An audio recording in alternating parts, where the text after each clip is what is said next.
सच के साथ। नमस्कार, सिटी वाराणसी लाइव में आप सभी का स्वागत है। मैं हूं ममता चौरसिया। आइए नजर डालते हैं आज की हेडलाइंस पर।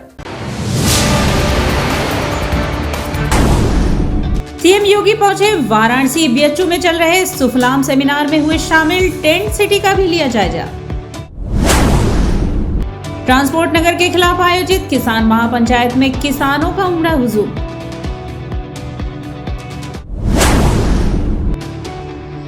धूमधाम से मनाया गया आवर्तन संस्था का संगीत वार्षिकोत्सव। और रामानंदाचार्य जी के 723वें जयंती के उपलक्ष्य में आयोजित सप्ताह व्यापी श्री भक्तमाल कथा का हुआ शुभारंभ। और अब खबरें विस्तार से। सीएम योगी आदित्यनाथ वाराणसी पहुंचे। वह बीएचयू में चल रहे सुफलाम सेमिनार में शामिल हुए और गंगा पार रेती पर बने टेंट सिटी का जायजा लिए। उत्तर प्रदेश के योगी आदित्यनाथ अपने एक दिवसीय वाराणसी दौरे पर बीएचयू के स्वतंत्रता भवन में आयोजित 3 दिवसीय अंतर्राष्ट्रीय संगोष्ठी सुफलाम के दूसरे दिन रविवार को तकनीकी सत्र के बाद लोगों को संबोधित किए। उन्होंने किसानों से कहा कि वे गौ आधारित प्राकृतिक खेती की ओर लौटे। धरती माता के साथ खिलवाड़ गलत है। उन्होंने किसानों से गौ आधारित प्राकृतिक खेती करने की अपील की। मुख्यमंत्री योगी आदित्यनाथ ने कहा कि किसानों की आय बढ़ाने के लिए सरकार गंभीर है और किसानों को योजनाओं के जरिए लाभ दिया जा रहा है। इससे पूर्व मुख्यमंत्री ने महामना पंडित मदन मोहन मालवीय की प्रतिमा पर माल्यार्पण कर दीप प्रज्वलन कर कार्यक्रम का शुभारंभ किया। इस दौरान वैदिक ब्राह्मणों ने स्वास्थ्य वाचन और मंगलाचरण प्रस्तुत किया। इस दौरान मुख्यमंत्री ने स्वतंत्रता भवन में लगे प्रदर्शनी का भी अवलोकन किया। तत्पश्चात मुख्यमंत्री योगी आदित्यनाथ ने रविदास पार्क में रविदास जी की प्रतिमा पर माल्यार्पण कर उन्हें श्रद्धासुमन अर्पित किया। इसके बाद वे यहीं से क्रूज द्वारा गंगा उस पार रेती में बनाए जा रहे टेंट सिटी का निरीक्षण कर मौके पर मौजूद अधिकारियों को आवश्यक दिशा निर्देश दिए। मुख्यमंत्री योगी आदित्यनाथ ने श्री काशी विश्वनाथ मंदिर में विधिवत दर्शन पूजन कर आशीर्वाद लेने के पश्चात नगर निगम द्वारा स्थापित रैन बसेरा का भी स्थलीय निरीक्षण किया। निरीक्षण के दौरान मुख्यमंत्री ने वहां रह रहे लोगों से उनका कुशल क्षेम पूछते हुए रैन बसेरा में किसी भी प्रकार की कमी न होने की भी बात पूछी। लोगों ने रैन बसेरा की व्यवस्था पर मुख्यमंत्री से संतोष जताया। मौके पर मौजूद अधिकारियों को मुख्यमंत्री ने निर्देशित करते हुए कहा कि ठंड के मौसम में कोई भी व्यक्ति खुले में न सोने पाए। रैन बसेरों में बिस्तर एवं कंबल आदि का समुचित व्यवस्था होने के साथ ही शौचालय एवं साफ सफाई का समुचित व्यवस्था सुनिश्चित कराया जाए। रैन बसेरों में किसी भी प्रकार की कोई कमी नहीं होनी चाहिए। इस दौरान मुख्यमंत्री के साथ उत्तर प्रदेश कृषि मंत्री सूर्य प्रताप शाही, जल शक्ति मंत्री स्वतंत्र देव सिंह, मंत्री रविंद्र जायसवाल, अध्यक्ष जिला पंचायत विधायक सौरभ श्रीवास्तव, विधायक डॉक्टर अवधेश सिंह, कमिश्नर कौशल राज शर्मा, जिलाधिकारी एस राजलिंगम सहित अन्य अधिकारी प्रमुख रूप से उपस्थित रहे। ट्रांसपोर्ट नगर के खिलाफ आयोजित किसान महापंचायत में किसानों का हुजूम उमड़ा। महापंचायत में किसानों ने आर पार की लड़ाई का संकल्प लिया। भूमि अधिग्रहण एवं पुनर्वास कानून 2013 की धारा 91(1) के तहत ट्रांसपोर्ट नगर योजना निरस्त करने हेतु शासन स्तर पर डिनोटिफाई की चल रही प्रक्रिया के दौरान वाराणसी जिला प्रशासन द्वारा पुनः ट्रांसपोर्ट नगर बसाने हेतु तुगलकी फरमान के खिलाफ रविवार को बैरवन में मोहनसराय ट्रांसपोर्ट नगर योजना से प्रभावित बैरवन सराय मोहन करना डांडी एवं मिल्कीचक के किसानों के वैधानिक हक अधिकार हेतु मोहनसराय किसान संघर्ष समिति द्वारा दोपहर 12 बजे से आयोजित किसान महापंचायत हुई। किसान महापंचायत की अध्यक्षता किसान संघर्ष समिति के संरक्षक विनय शंकर राय मुन्ना, संचालन गगन प्रकाश यादव एवं धन्यवाद ज्ञापन अमलेश पटेल ने किया।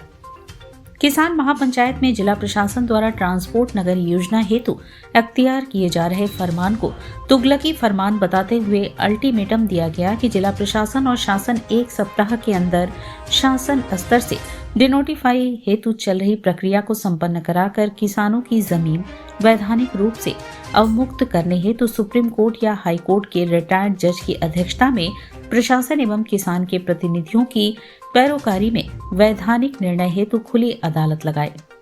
किसान तैयार है इस वैधानिक प्रक्रिया के लिए और उसके तहत निर्णय को किसान मानेगा भी। उक्त प्रक्रिया हेतु शासन प्रशासन के प्रस्ताव पर किसानों ने हस्ताक्षर किया। महापंचायत में सर्वसम्मत से निर्णय हुआ कि एक सप्ताह में वैधानिक प्रक्रिया हेतु सौहार्दपूर्ण वार्ता किसानों से सरकार और प्रशासन प्रारंभ नहीं की तो चरणबद्ध आंदोलन सड़क से सदन तक करेंगे किसान। प्रथम चरण में कल से ही अगले रविवार तक जन प्रतिनिधियों और जिम्मेदार पार्टी के पदाधिकारियों शासन प्रशासन से वैधानिक सहमति हेतु सहयोग, दूसरे चरण में तहसील एवं जिला मुख्यालय का घेराव, तीसरे चरण में किसानों के वैधानिक हक अधिकार में असहयोग करने वाले जनप्रतिनिधियों एवं राजनीतिक पार्टियों के जिम्मेदार पदाधिकारियों की उक्त गांवों में नो एंट्री बोर्ड और उक्त चारों गांव के राजनीतिक पार्टियों के पदाधिकारियों एवं सदस्यों का सामूहिक त्याग पत्र, जिसमें भाजपा और अपना दल के सैकड़ों सदस्य त्याग पत्र देंगे। चौथे चरण में हाई कोर्ट या सुप्रीम कोर्ट में भूमि अधिग्रहण कानून 2013 के आधार पर नई याचिका, पांचवें एवं अंतिम निर्णायक चरण में करो मरो के संकल्प के साथ मुख्यालय पर घेरा डालो डेरा डालो योजना के तहत अपने घरों का ताला बंद कर किसान अपना जच्चा बच्चा, चूल्हा चौकी, सतुआ पिसान, पालतू जानवर, बकरी, गाय, भैंस, कुत्ता, मुर्गा, मुर्गी सहित अनिश्चितकालीन डेरा डालेगा और आमरण अनशन भी करेगा, लेकिन अपना हक अधिकार लेकर अपने पुश्तैनी बहुफसली जमीन पर विकास प्राधिकरण वाराणसी का नाम कटवा कर अपना नाम चढ़वा कर ही मानेगा।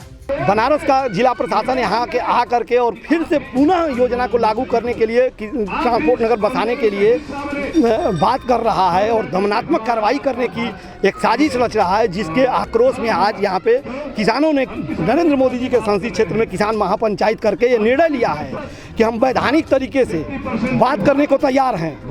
जिला प्रशासन या सरकार खुली अदालत लगा करके एक उसमें किसान भी रहे, रिटायर्ड जज या कोई भी न्यायिक जज रहे और प्रशासन के लोग भी रहे, वैधानिक तरीके से बात हो जाए। कानून जो कहता है उस कानून को किसान भी मान जाए और उस कानून को प्रशासन भी मान जाए। यहाँ पे आप देख रहे हैं कि चूँकि इस योजना में 1998 में जब ये योजना बनी थी तो 1194 किसान थे, आज वो 5000 की संख्या में किसान प्रभावित हो गया है और 5000 परिवार का आज देख रहे हैं कि एक एक किसान यहाँ पे बैठा हुआ है। माताएं जो मातृशक्ति आज किसानी बंद करके, पुरुष आज किसानी बंद करके, किसानी का जो औजार होता है कुदार, हसुआ, खुरपी, आप देखिए सब ले करके यहाँ पे आए हुए हैं। ये संदेश देने आए हैं कि हम अन्नदाता हैं, हम अगर धरती का पालन करते हैं तो जो प्रशासन जो कानून का रक्षक है वो भी भक्षक न बने। अगर वो भक्षक बनेगा तो हम उसको माकूल जवाब मांगेंगे। हमारी मांग है कि हमारी जमीन भूमि अधिग्रहण कानून 2013 की धारा 91 में जो प्रावधान है उस प्रावधान का पालन करते हुए ट्रांसपोर्ट नगर योजना निरस्त करके किसानों की जमीन को वैधानिक रूप से विकास प्राधिकरण का नाम दर्ज कर किसानों का। बीएचयू में सुफलाम पृथ्वी तत्व पर आयोजित अंतर्राष्ट्रीय संगोष्ठी के दूसरे दिन राष्ट्रीय स्वयंसेवक संघ के अखिल भारतीय कार्यकारिणी सदस्य भैयाजी जोशी शामिल हुए। भारतीय चिंतन को विज्ञान के रूप में रखते हुए जन सामान्य को पंचभूतों के प्रति श्रद्धाभाव रखने की परंपरा को विकसित करने की संकल्पना को धरातल पर लाने की बात काशी हिंदू विश्वविद्यालय स्थित कृषि विज्ञान संस्थान, भाऊराव देवरस न्यास, भारतीय किसान संघ, अक्षय कृषि परिवार के संयुक्त तत्वाधान में संस्थान शताब्दी सभागार में सुफलाम पृथ्वी तत्व पर आयोजित अंतर्राष्ट्रीय संगोष्ठी में राष्ट्रीय स्वयंसेवक संघ के अखिल भारतीय कार्यकारिणी सदस्य भैयाजी जोशी ने कही। साथ ही उनका यह भी कहना था कि संपूर्ण विश्व अभी भी भ्रमित ही दोहरे रास्ते पर खड़ा है। पहला रास्ता आधुनिक विकास का है, दूसरा रास्ता मूलभूत जाने से समझौता न करते हुए विकास के मार्ग पर चलने का है। श्री जोशी ने कहा कि केवल पृथ्वी पर ही जड़ चेतन का अस्तित्व है, केवल भारतीय परिप्रेक्ष्य में ही सुजलाम सुफलाम शब्द का प्रयोग हुआ है। भारत का मानस बंद दरवाजे का नहीं है। हम दुनिया भर के विचारों का स्वागत करते हैं, मगर वह विचार जीव जगत के लिए हितकारी होना चाहिए। वर्तमान में नए तंत्र से हम दूसरों को भी अन्न देने में सक्षम हुए हैं, मगर दूसरी ओर भूमि के पोषण का प्रश्न भी हमारे सामने खड़ा हुआ है। उद्घाटन सत्र को संबोधित करते हुए भारत सरकार कृषि मंत्री नरेंद्र सिंह तोमर ने कहा कि आज पूरी दुनिया में जलवायु परिवर्तन की चर्चा जोरों से है। इसके लिए मानव जाति ही जिम्मेदार है। ऐसी परिस्थिति में किसी न किसी को आगे आकर सुधार करना ही होगा। भारत की संस्कृति वसुधैव कुटुंबकम के सिद्धांतों पर आधारित है। पूर्वजों के इस ज्ञान को और अधिक शक्ति प्रदान करने की आवश्यकता है। भारत में 12 स्थानों पर सुफलाम का सफल आयोजन हो चुका है। वर्तमान समय में प्रधानमंत्री जी भी पंचभूतों के संरक्षण हेतु भारत अथवा दुनिया के हर राजनीतिक मंच पर भारतीय ज्ञान को रख रहे हैं। यह अच्छी बात है कि उत्पादन के संदर्भ में कई क्षेत्रों में भारत नंबर 1 पर है, परंतु फिर भी हमें सरकार और समाज के साथ मिलकर पृथ्वी पर पड़ रहे दुष्प्रभावों को रोकने के संदर्भ में काम करना होगा। सतपथाचार्य जगत गुरु ज्ञानेश्वर जी महाराज जी ने कहा कि वैदिक परंपराओं से 5 तत्वों को महत्व दिया गया है। भूमि को माता कहा गया है क्योंकि वो सबका पोषण है। दूसरी हमारी गौ माता है। यदि हम भूमाता और गौ माता की रक्षा नहीं करेंगे तो तमाम समस्याएं प्रकट होती रहेंगी। भूमि पुत्र किसान भूमि से जुड़ा रहता है, भूमि ही उसकी अन्नदाता है। इसलिए हम भूमि के 5 तत्वों की समस्या को कम किया जा सकता है। कार्यक्रम की विषय स्थापना भारतीय किसान संघ के राष्ट्रीय महामंत्री मोहन मिश्रा ने किया। अध्यक्षता बीएचयू के कुलगुरु प्रोफेसर वीके शुक्ला ने किया। कार्यक्रम का संचालन भाऊराव देवरस न्यास के राहुल ने तथा धन्यवाद ज्ञापन कृषि विज्ञान संस्थान के प्रोफेसर राकेश सिंह ने किया। कार्यक्रम में मुख्य रूप से उत्तर प्रदेश के कृषि मंत्री सूर्य प्रताप शाही, भारतीय किसान संघ के राष्ट्रीय संगठन मंत्री दिनेश कुलकर्णी, प्रख्यात उद्योगपति मनोज भाई सोलंकी, भाऊराव देवरस न्यास के ओम प्रकाश गोयल, कृषि विज्ञान संस्थान के निदेशक प्रोफेसर यशवंत सिंह, राष्ट्रीय स्वयंसेवक संघ के अखिल भारतीय गौ सेवा प्रमुख अजीत प्रसाद महापात्रा जी, क्षेत्र कार्यवाहक वीरेंद्र जायसवाल, पूर्वी उत्तर प्रदेश क्षेत्र संयोजक ग्राम्य विकास के चंद्रमोहन सहित बड़ी संख्या में प्रोफेसर एवं छात्र छात्राएं उपस्थित थे। मनुष्य और सृष्टि आधारित रहती है, वो अग्नि है, जल है, भूमि है, वायु है, आकाश है। इन सब पर हम सब लोगों को विचार करना चाहिए कि इनमें क्या परिवर्तन आ रहे हैं और उन परिवर्तनों से इनको कैसे बचाना है। इस दृष्टि से विमर्श करने के लिए अलग अलग स्थानों पर अलग अलग विषयों को लेकर विमर्श पूरे देश भर में चल रहा है। आज यहाँ पर सुफलाम के अंतर्गत पृथ्वी तत्व पर विचार हो रहा है। इससे पूर्व भी 12 स्थानों पर इसकी संगोष्ठियाँ हो चुकी हैं। आज ये अंतर्राष्ट्रीय सेमिनार यहाँ था, उसका उद्घाटन सत्र पूरा हुआ। अभी टेक्निकल सेशन यहाँ होगा और इसके बाद इसका समारोह भी होगा और इसके बाद इस सारे विमर्श को दिल्ली में एक कार्यक्रम करके एक पेपर तैयार करके रखा जाएगा, जिसको सरकारें और समाज अवलंबन करे, जिससे कि हम समाधान दे सकें। Namami Gange lions club Varanasi city निरोग्राम चैरिटेबल ट्रस्ट के संयुक्त तत्वाधान में निःशुल्क शिविर का आयोजन हुआ, जिसमें स्वच्छता संग मधुमेह को लेकर सेहत का ज्ञान गंगा किनारे लोगों ने लिया। स्वस्थ जीवन की पहली सीढ़ी स्वच्छता का संदेश देकर रविवार को Namami Gange lions club Varanasi city व निरोग ग्राम चैरिटेबल ट्रस्ट ने दशाश्वमेध घाट के गंगा तट पर नगर के सुप्रसिद्ध मधुमेह रोग विशेषज्ञ डॉक्टर नीरज खन्ना की अगुवाई में लोगों के स्वास्थ्य की जांच की। मधुमेह जाने, जांचे और बचे के संदर्भ में आयोजित निःशुल्क शिविर में घाट पर उपस्थित बड़ी संख्या में लोगों ने जांच कराकर उचित परामर्श भी प्राप्त किया। स्वास्थ्य संबंधी जानकारी ग्रहण करने के पूर्व सभी ने नमामि गंगे काशी क्षेत्र के संयोजक राजेश शुक्ला के नेतृत्व में मां गंगा की महाआरती उतारी, गंगा निर्मलीकरण की सौगंध ली। नमामि गंगे के साथ लॉयंस क्लब वाराणसी सिटी के सदस्यों ने लोगों को हमारे स्वास्थ्य से जुड़ी स्वच्छता के बारे में सचेत किया। डॉक्टर पुष्पा खन्ना निरोग ग्राम मेमोरियल चैरिटेबल ट्रस्ट के प्रधान ट्रस्टी डॉक्टर नीरज खन्ना ने मधुमेह के प्रति लोगों को जागरूक करते हुए बताया कि मधुमेह को जानना समझना बहुत जरूरी है। समय रहते मधुमेह का उपचार किया जाए तो हम मधुमेह जनित कई प्रकार की बीमारियों से बच सकते हैं। लॉयंस क्लब वाराणसी सिटी के अध्यक्ष के जयंती, क्षेत्रीय चेयरमैन राजेश मेहरा, रवि अरोड़ा, आनंद कपूर, कृष्ण कुमार, शिवशंकर कपूर, कृष्ण बल्लभ दास सोनावाला, जितेश प्रजापति, श्रद्धा गुजराती, अवधेश प्रजापति, सुधीर गुजराती, अनूप मेहरोत्रा ने संयुक्त रूप से कहा कि लॉयंस क्लब ने स्वच्छता एवं स्वास्थ्य के प्रति जागरूकता करने की सार्थक पहल की है। समाज का हित हमारा उद्देश्य है। नमामि गंगे काशी क्षेत्र के संयोजक राजेश शुक्ला ने कहा कि नमामि गंगे और स्वच्छ भारत अभियान ने स्वास्थ्य के दृष्टिकोण से बहुत बड़ा सामाजिक व मनोवैज्ञानिक बदलाव किया है। मानसिक विकास एवं सामाजिक कल्याण में सुधार के साथ साथ संक्रमण को रोकने के लिए स्वच्छता एवं स्वास्थ्य अत्यंत आवश्यक है। हमने मधुमेह जाने, जांचे और बचे, इसके लिए एक स्वास्थ्य जागरूकता शिविर का आयोजन किया गया, जिसके माध्यम से हमने समाज में दीमक की तरह शरीर को खोखला करने वाली मधुमेह की जांच पड़ताल और उससे कैसे बचें, इस बीमारी के इलाज होने पर बिना दवा के कैसे अपने आप को स्वस्थ रखें, इस पे एक जनमानस को जागृत करने के लिए आयोजन किया गया।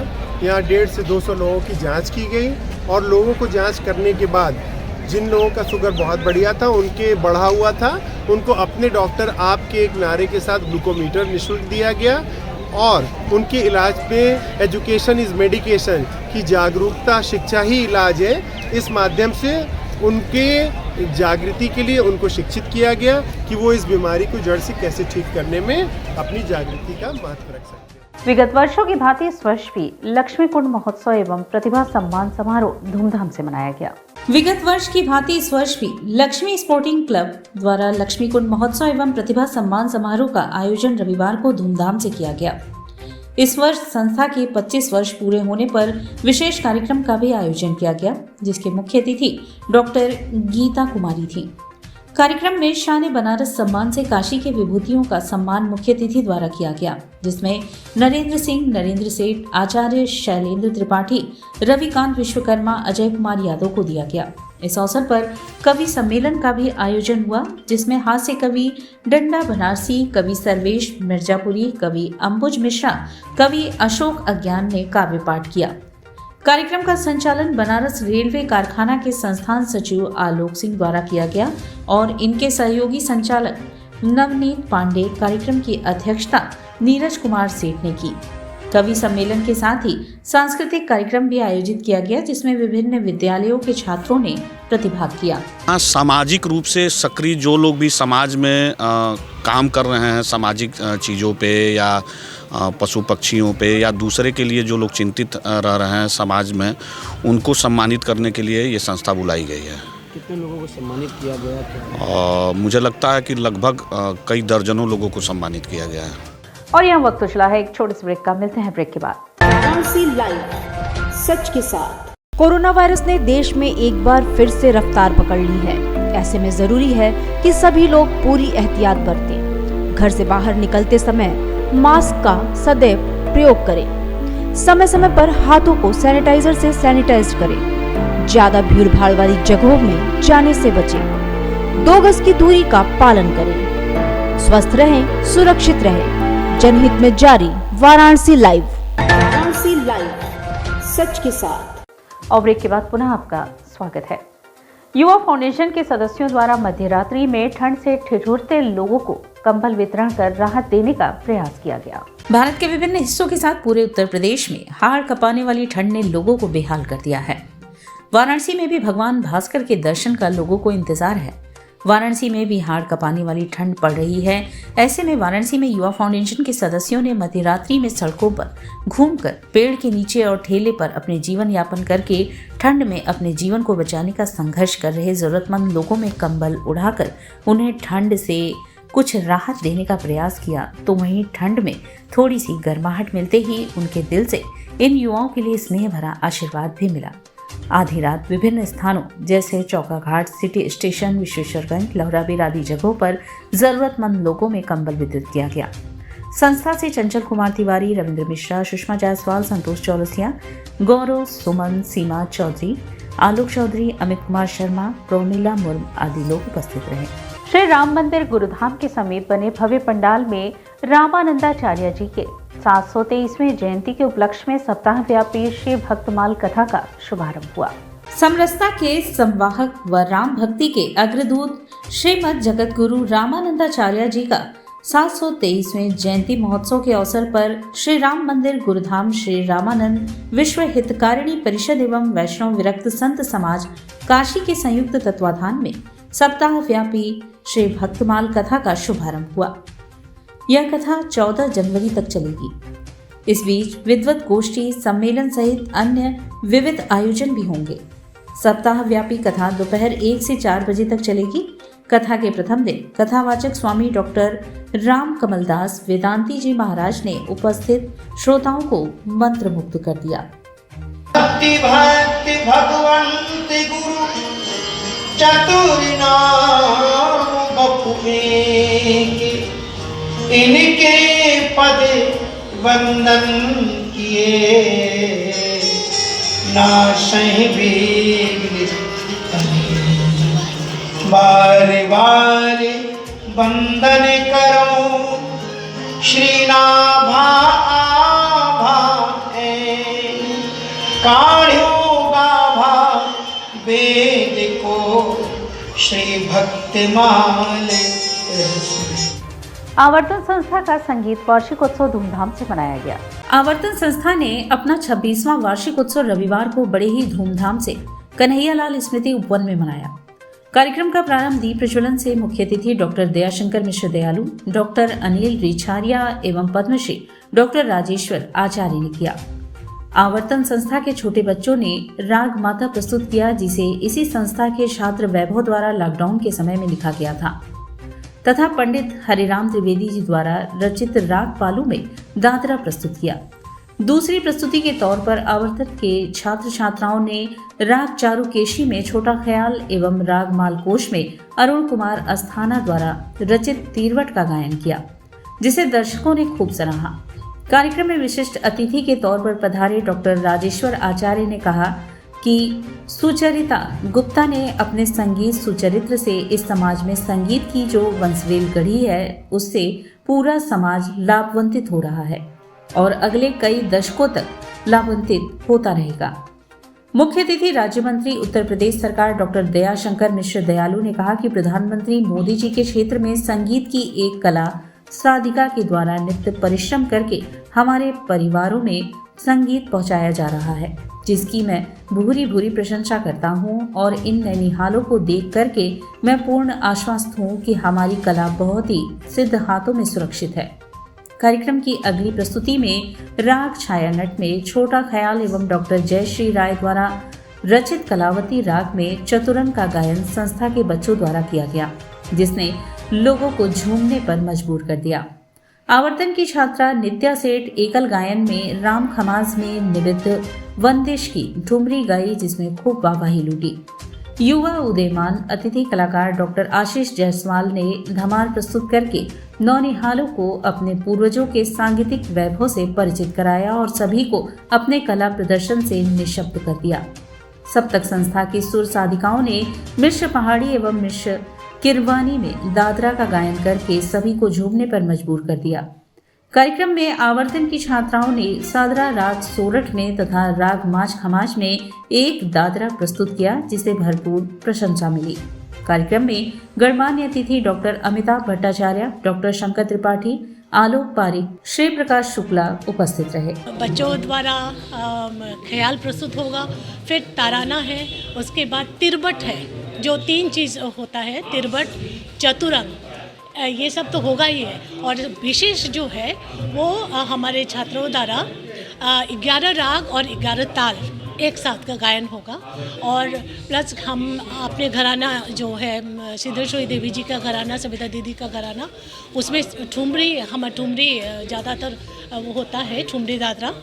तो हमारे बच्चे ठुमरी भी गाएंगे, बंदिश की ठुमरी गाएंगे और ऐसे पीलू ठुमरी भी गाएंगे और पुरावंग की ठुमरी गाएंगे। तो मेरी कोशिश है कि सारे बच्चे खूब सीखें और गाएं और बनारस के संगीत को बचाएं।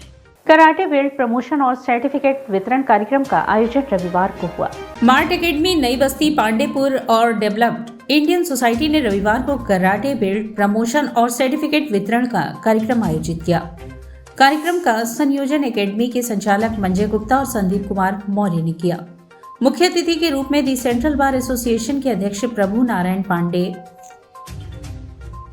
महामंत्री शशिकांत दुबे और जे ऑक्सिस कंपनी के सीईओ शुभांशु रंजन मौर्य थे, जिन्होंने बच्चों को कार्यक्रम में बेल्ट और सर्टिफिकेट से नवाजा।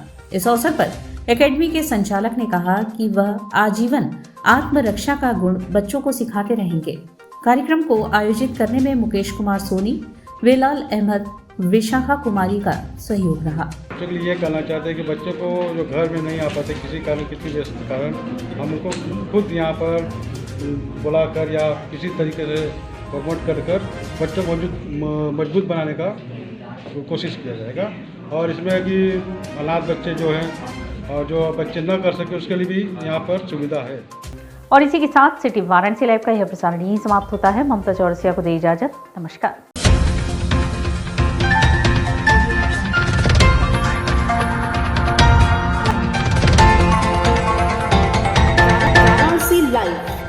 सच के साथ।